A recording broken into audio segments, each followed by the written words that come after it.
Hey everybody, welcome back. Craig Schaup here with Bob Garver, our film critic from New York City. Bob is here. We are talking movies after a little brief hiatus. Bob, how are you doing? I'm doing great. So good to be back. That's fantastic to hear. And I know that you've been busy here in between our last session. So we have several movies to get us going here. Talk a little bit about the first one, Black Phone 2. Well, this was the big movie of the Halloween season. It's a follow up to a film from 2022 that starred Ethan Hawke as a kidnapper who was foiled by children with supernatural abilities, one of whom could talk to previous victims via a mysterious phone in the kidnapper's house, and one of whom could had a psychic visions. And this movie follows up with them a few years later, and they have to deal with him again, coming at them from beyond the grave. Well, obviously a pretty popular first entry into the I guess it's going to be a franchise potentially here, and obviously a good payday for Ethan Hawke. But does this movie stand up to the first one as far as quality goes? I know a lot of people enjoyed the first one. It made a lot of money at the box office, so it's definitely a movie that not surprised it got a sequel, and especially when we're looking at the horror genre as in general. But does this movie live up to the expectations the first one set? Well, it should be noted I didn't care for the first one. Scott Derrickson is a director that I know a lot of people like. I have never really seen the appeal of his movies, except that he designed a really good villain in the form of Bagul for his Sinister franchise. But other than that, his movies never really do it for me. So I didn't much care for the first movie, and this one does not live up to even that, unfortunately. All right, a final grade for Black Phone 2. C minus. I felt this one just kind of forced a sequel because they wanted a franchise, even though there's really no reason to bring back this character. And I don't need to. I didn't need a follow up with the victims.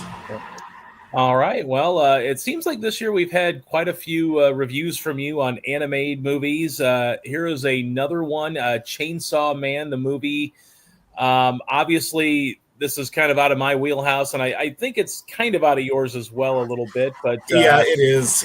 Yeah, I did see it because it made a lot of money. it But did. It had a good box office run. I yeah, this wasn't a movie for me because it kind of picks up in the middle of it clearly picks up in the middle of a series where I haven't seen the opening chapters, so Right. I was already at a disadvantage. It's about a guy who works as a devil hunter, which I suppose is different than a demon slayer or a K-pop demon hunter. Right. But he works as a devil hunter. He has the ability to turn his head into a chainsaw to fight off devils, and yet Okay. he doesn't use this power until the third act of the film. Why not? To Right. to fight off the typhoon devil and the bomb devil. The bomb devil has disguised itself as a woman that he's fallen in love with, and he has conflicted feelings about fighting her. But yeah, I was just kind of lost on this one. For people who follow this franchise from the beginning and who want to tell me I'm wrong for not liking it, that's perfectly fine. But Yeah. I didn't feel that this was a good entry point for a franchise, and I was just lost. So I couldn't go higher than a C minus. Right. It's got to be hard for and I know that this is a for the fans kind of movie probably, but it's got to be hard for people to kind of randomly drop into the middle of something and hope they can understand what's going on. It's got to be pretty frustrating. But then again, it's also you're releasing this movie in hopes that you get a big box office return, and obviously there's a built-in audience for it, so you're going to get those fans, but you also want to try to attract the mass appeal audience that may be like, well, I like animation, I like this style, so I'm going to go to it. But then you're kind of dropped into the middle of a story that you just don't know much about. So, do you think there needs to be like a happy balance of maybe getting people that aren't really familiar up to speed, or do you think that since this is like a for the fans kind of thing, that they can just kind of keep doing this kind of stuff and they'll still make good money off of it? I think they probably should have done a better job of catching new viewers up, but yeah, I think they could have done a better job of catching new viewers up without really sacrificing their fan base. Yeah. Well, it's interesting, and like you said, C minus for this. We kind of transitioned to something you would think would be a little bit lighter hearted, but it's a Yorgos Lanthimos movie. So, going from a chainsaw on a head movie to a Yorgos Lanthimos movie might not be a big transition here. Lanthimos is obviously a very unique director. Takes a lot of big swings with The Lobster, The Favorite, Poor Things, Kinds of Kindness. Now he's got Bugonia, another potential Oscar darling, maybe for Emma Stone, who's a frequent collaborator with him. Is this a good Yorgos or too weird Yorgos? It's not. It's not a too weird Yorgos, but maybe it's kind of a tedious Yorgos. Okay. Because this one plays things relatively straight for most of its runtime. Okay. It's about a pharmaceutical CEO played by Emma Stone who gets kidnapped by this cult leader played by Jesse Plemons, who believes she is an alien, and he wants to make contact with her mothership and try to negotiate for the safety of Earth. Of course, it sounds crazy, and she tells him he's crazy, and it turns out he might not be so crazy. Okay. And the movie eventually follows her to another planet, although it might be like a fantasy or dream sequence as opposed to her actually turning out to be an alien, or maybe she really is an alien. Right. You just have to see the movie to see. But yeah, I mean, considering the entire how there was an entire Yorgos world created for Poor Things, this one is relatively subdued. Okay. Obviously, Emma Stone is a frequent collaborator, and Jesse Plemons now is sort of becoming a frequent collaborator with him. I know there's been a little bit of buzz with them for Oscar nominations for their acting roles. Do you kind of see that here with this? I mean, obviously, Lanthimos is sometimes hit and miss, but when he hits, he really hits. So I do kind of wonder, do you think this is going to be lost in the fall shuffle, or can you see some, acting nominations possibly for the two leads? I see this one getting lost in the shuffle. Plemons, I don't see getting nominated at all. Stone, I could see getting nominated, but she won't win. Mm-hmm. Yeah, basically, if she gets nominated, it'll be because the Academy just loves Emma Stone so much. They do. It'll be like Meryl Streep picking up nomination after nomination, even Right. though her odds of winning for most of her individual movies are not great. Yeah. Okay. What's your final grade for Bugonia? C. All right. It has its moments, but there's too few and far between them.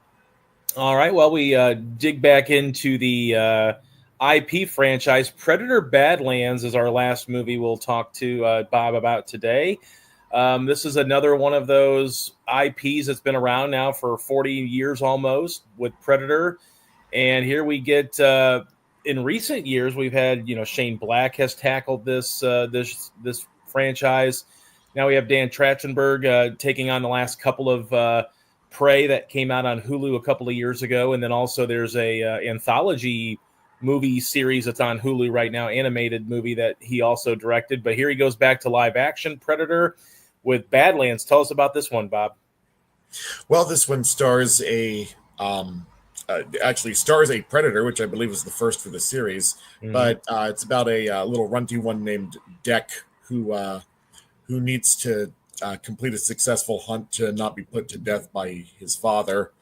And he goes after a high-value target on another planet, and he teams up with a synthetic human 2, played by Elle Fanning, and the two of them hunt this high value target together.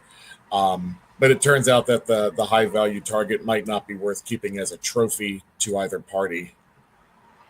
So there's an unlikely friendship and even a family there, which sounds sweeter than it is, because it's still a violent predator and a robot. Yeah. Well, this franchise seems to have kind of regained some steam. It seems like we see this a lot. I mean, obviously, the Planet of the Apes franchise got a nice reboot over the last 10, 15 years. Yeah. We've seen off and on some of the Alien and Predator movies, and also Alien versus Predator movies that have been, made or rebooted, or however you want to describe it, team up. Obviously, Godzilla and Kong and other movies in the MonsterVerse. So, it seems like we're kind of digging into the well in some of these 80s movies or beyond, and here we have Predator. I mean, is this a worthy entry? I mean, I've never been a big Predator fan to begin with, but is this a good film in the Predator franchise? Well, I'm like you. I was never a big Predator fan, even with the Arnold movie. To be honest, what I wanted to see from the Arnold movie was a lot of interaction between him and Jesse Ventura, two governors in an action movie together. Yes. And when I saw it, there was disappointingly little interaction between the two, and I couldn't enjoy the rest of the movie with Arnold just tingling with Predator. So I've never been a huge fan of this series, although I've heard very good things about Prey. Yeah, and its lead performance from Amber Midthunder, who was in Novocaine earlier this year. Right. I was hoping that somehow she would make an appearance in this movie. She didn't, and neither does Arnold, because I know there's a rumor about him returning to the franchise. Maybe he will in an upcoming installment, but he's not here. But yeah, I enjoyed this movie well enough. Between the robot and the surprisingly good performance by the Predator.